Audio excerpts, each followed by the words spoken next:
Right guys, I'm going to be doing a bit of gaming. I want to actually show you how I get started on my laptop, yeah? So, I'm using DS for Windows, that's in the background right here. Right, so I was just doing a bit of updates. There's an update for Open Mod. If you play Open Mod, there's an update for that. I think Counter-Strike also got an update. So DS for Windows, I'm using Xbox as my configuration. I use this, I think it's called MSI Center User Scenario. I'm using Extreme Performance. Core clock is 200 megahertz and VRAM clock offset is 200 megahertz. I'm using Color Boost. So that's Extreme Performance. I use GeForce Experience to find out how much my graphics card can handle in terms of overclocking, and I also use it for the FPS count at the top, and obviously to check the drivers.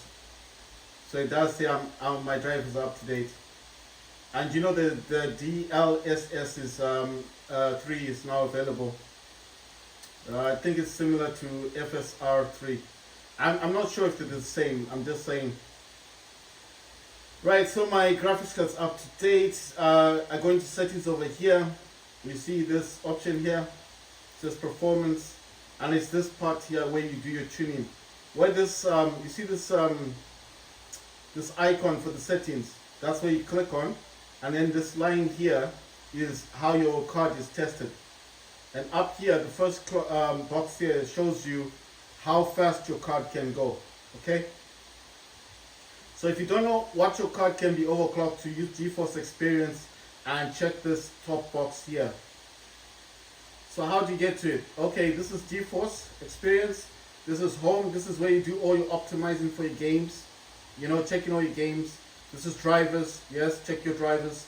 You need to go to the first option, notifications. Share is the one here in between your profile and share. It's the one right there. It's settings. Click on settings.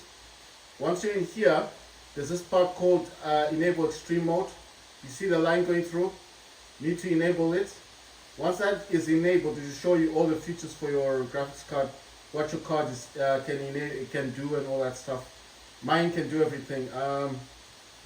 It's got gaming app optimization, game stream, whisper mode 2.0, battery boost 2.0, in-game overlay. I don't know what this one. What's this one called? This one is freestyle. Apply button. I don't know what this is. Can't see it properly. Or button filters on your games while you play. I don't know what that is. Maybe like filters or something. And sell. Take amazing in-game photographs of your gameplay and virtual reality. So my card can do all of these stuff. It's got all the features. Right, so the most important part here is you need to go where it says in-game overlay. Remember to enable this experimental features. You need to enable that. It won't be enabled, so click on it. You saw the little green line, so it's enabled now. Go down to where it says in-game overlay and then click on settings. These other options will appear. So these ones are for resolution. So I'm using 1366 by 768. So it is 50%. It asked me what I want to set it to, 100%. I set mine to 9%, the lowest quality resolution. Why? Because I'm not looking for the best looking game. I want performance. So you can set this one to 20% if you want to. That's what most people will do, or 10%, or even 100% or 50%. Your heart's desire. I set it to the lowest 9. It won't go lower than 9. I mean, if it go lower than 9, like 0, but then 0 doesn't do much. So I set it to 9%. Like I said, I'm not looking for quality, I'm looking for performance. Whisper mode 2.0, my card supports it, so I got it on. That's for the fan. It's asking quieter balance, so I put my fan on balanced because it supports that feature. Maximum FPS frames, I could set this actually to 40. I normally set this down to 30 or 35, but I think 40 is good for me. I can set this to 60 if I want to. Then it's got battery boost 2.0. This just enables your battery to last longer. But like I said, I think this does somewhat impact performance, especially in games, because it starts to prioritize your battery. So I'm not saying I want a bad battery at the end of the day. I do want my battery to be good, but at the same time, I do not want the battery to be prioritized over gaming. So I just turn that off. When I'm not gaming, I would turn that on. But I'm just saying, you guys do what you want to do. If your laptop supports it, you can click on it. I can click on it if I want to. But like I said, I want to prioritize everything for gaming. Right, so I've set that to 40 FPS. You can click on settings. Once again, here, just click on done, then performance. And it's in here, performance. That's where it shows you your overlay for your card and stuff. Click on the icon where it says FPS right down here, performance thingy right there, and it's really small, but it's written FPS. Then that settings icon, click on this, and then obviously you can do your tuning and stuff. You can select what kind of FPS counter you want, and once you've clicked on this setting, you see that it's written reset. If I reset this, it's gonna reset everything. So I do not want to do that. I already know what my card can do, so I do not need to mess around with that. But if you guys have not done it yet, here will be the option to tune your card, and up here is where you need, this is not going to be quick. It's going to take a while. It's about 5, 10, 20 minutes, depends what your laptop is doing.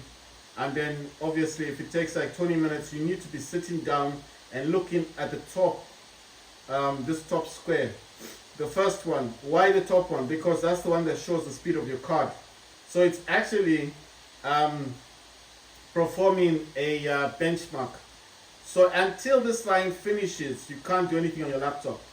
And you need to keep the laptop on, because if your screen goes off, obviously the benchmark won't complete. So you need to be sitting down, drinking your Coca-Cola, your Pepsi, eating a pie, burger, whatever, eating chips, or just sitting down and watching this top corner here, because this part here is very important. This is which will show you the speed of your card.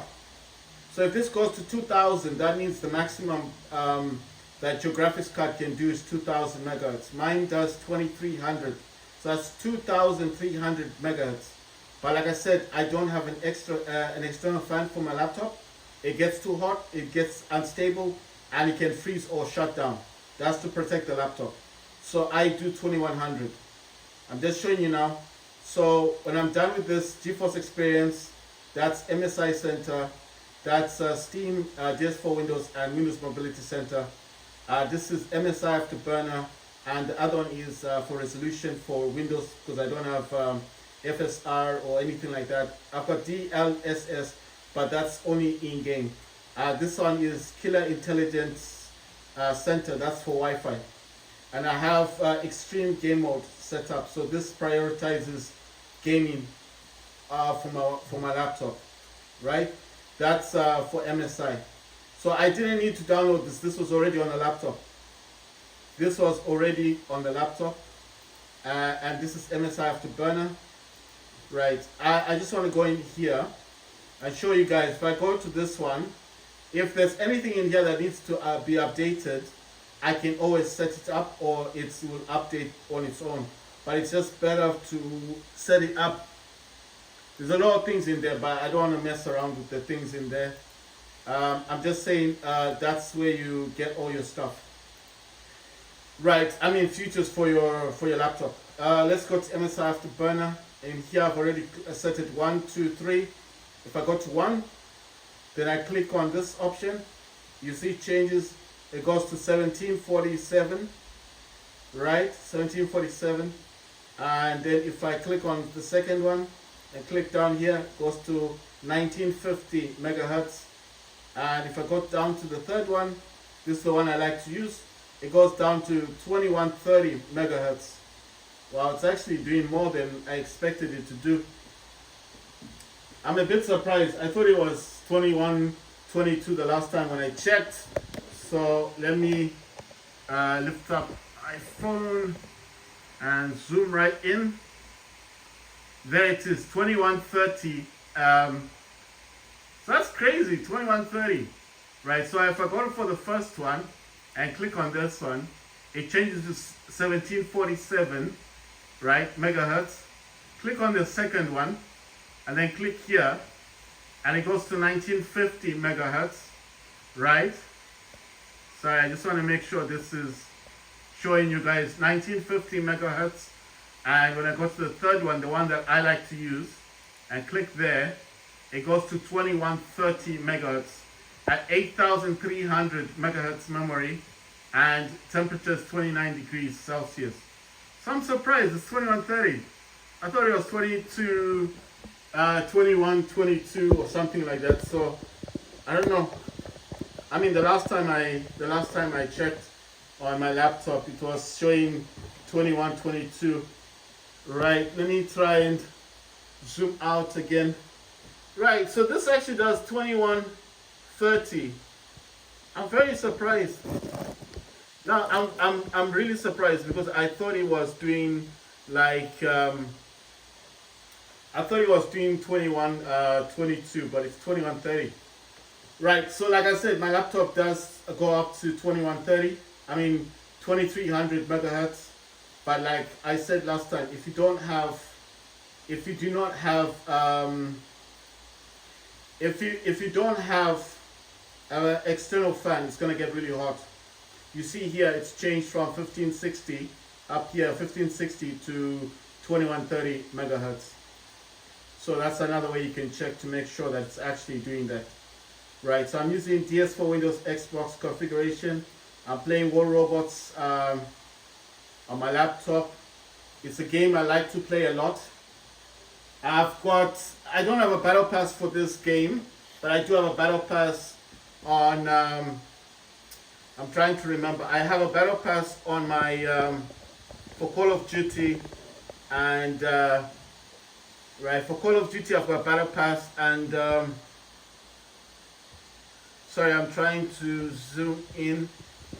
I do want to have at least the screen in there. Anyway, so I've got a battle pass on Fortnite, and I've got a battle pass on Call of Duty. I've got a battle pass on PUBG Mobile. I mean, just to say the least, the games that I actually play. Right, I'm using a DualSense controller to play the game. PS5 gamepad. That's what I use. I used to use Xbox, but I don't have an Xbox controller on me, so I bought the DualSense one. I like the way the DualSense controller looks, you know. I like the touchpad as well, so I just bought it. I thought it was a different gamepad. Right, so if I remember from yesterday, I completed the first one. I finished the first one, yeah? I finished the first one. You had to destroy 17 robots in victorious matches. But you had to, this one says deal damage, 2 million damage at a range of 400 meters. So that's the one I'm currently doing. I do like this one because it's quite good. I mean, it's fun. I like the game. It's entertaining. I know all the robots now. I know most of the robots on this game. So when I'm playing it, I do like to see what the dudes, like what the other guys are using. You know, what robots, what weapons are they using, what's their configuration of weapons. It's interesting. And of course, I'm still building up a few robots. A Scorpion Igniter, that's flamethrower, and a Hellburner robot, that's a weapon. Scorpion is a robot. Invader is the one that jumps. And Capri. Capri is like, it's got the same ability like Indra. It throws something out to the team member, and then you kind of share the XP when you destroy an enemy or Titan. Mender heals. I like coming in here to see if I've got anything for the motherships, and when I do have something, I just sell it. I mean, I don't need the motherships, and I don't need so many robots, you know. I don't need like a lot of robots. I'm just building these because I got nothing else to do. But I'm not saying you guys should do what I'm doing. I'm just saying that I do not need these because I've got a lot of robots, so I don't need them, you know. I'm just thinking 400 meters, these OG coaches are not going to be good for the 400 meter damage, you know. So I'm trying to look at these. If I swap those OG coaches for these what do you call them, the Hawks, because Hawk can do damage at 400 meters. So that's what I'm thinking about, and also the Harpy.